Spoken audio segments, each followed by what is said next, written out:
Joining us now, New York Times bestselling author and award-winning podcast host Sami Sage. Sami, my friend, thanks for coming into the studio. Talk a little bit about what you think is happening here, because sources close to Musk say that this ranges from an outgrowth of his desire to remain in government longer as a special government employee. Obviously, that's not something the administration did. It's also related to the energy and electric vehicle requirements that didn't end up making it in this bill. But is it deeper than that? Well, my guess is that there is probably something deeper behind it. But according to the reporting, he was mostly upset about the fact that he is only a special government employee, so he will have to leave. He was upset that Starlink was not going to be getting an FAA contract, and about the EV tax credit in the bill. And then on Monday, Donald Trump announced that he was pulling his preferred nominee to run NASA. So my sense is that there's something happening between these two, maybe behind the scenes. And Elon is here for his businesses. When you look at Doge, I think that you see that he had maybe gotten about a dozen investigations closed. And you have to wonder, is Donald Trump wishing that he maybe did not just cut things willy-nilly because Elon said so? I also think there's this idea that we've been driving towards this. We knew that these two big personalities who like to be the center of the rooms that they are in couldn't continue to split focus for the entirety of the administration.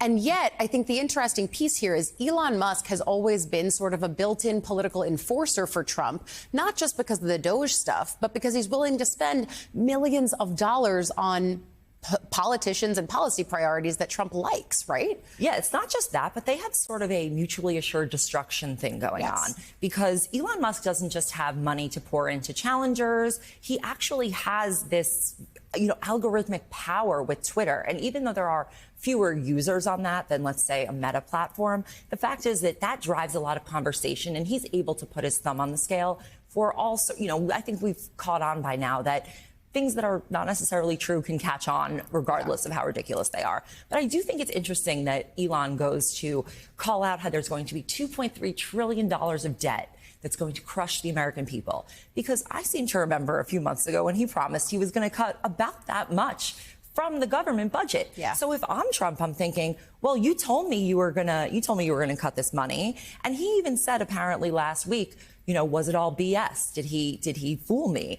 And you have to wonder, did he fool him? Yeah, well, and we all knew that claim of cutting $1 trillion was just not going to be plausible the way that he was going about it. But then you layer the politics on top of this. What do you think this actually means in the halls of Congress for members who went home to their districts, took rhetorical beatings from their constituents, defending Musk and Doge, and now he's throwing them all under the bus? I think their situation in terms of the rhetorical beatings they're getting that's going to keep happening, I think, as long as what they are doing in the administration is not helpful to the American people. And here we have, I believe the CBO estimated 5 to 7 million people will lose Medicaid. That is something that I think senators, especially in red states, are very concerned about. And I think that my sense is that there was some opposition to it among the Senate, enough that they could lose enough votes. There are some real deficit hawks who seem to actually care about this. And this is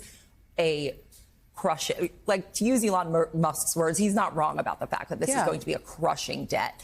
And I think that this almost gives them cover to rewrite parts of the bill, send it back to the House, and maybe get some of those less savory provisions taken out. Yeah, I was talking to a lawmaker yesterday who seemed all but assured in the morning that this bill was going to pass among Senate Republicans, that the deficit hawks were going to do what they did in the House, which is ultimately fold for the party line. And now I think this really does shake up the dynamics. My final question, I guess, is where is the opportunity for Democrats in all of this, who are now saying things they never thought they would say before, like the words, "I agree with Elon Musk"? Yeah, I mean, this is the thing. Why did Elon Musk say this? Did he say it because he really cares, or did he say it? It's not political altruism. Yeah, exactly, or real altruism. I think that the opportunity with Democrats is that they're so used to saying things like, "This is going to add trillions to the deficit," or that this many people are going to lose their health care. And I think what they should do is be pointing out things in the bill that are a little less obvious, but sound sort of deeply unsavory.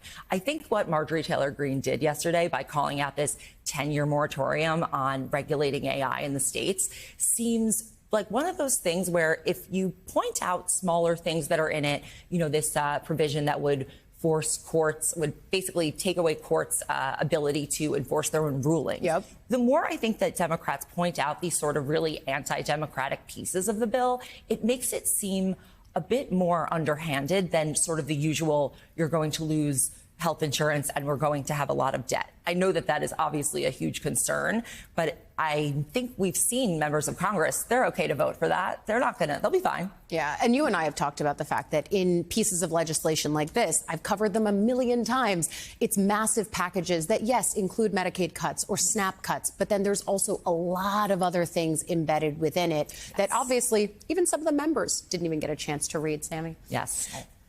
Or they didn't want to. Or they didn't want to. Sami Sage, a conversation for a future time. Thank you, as always, for coming in.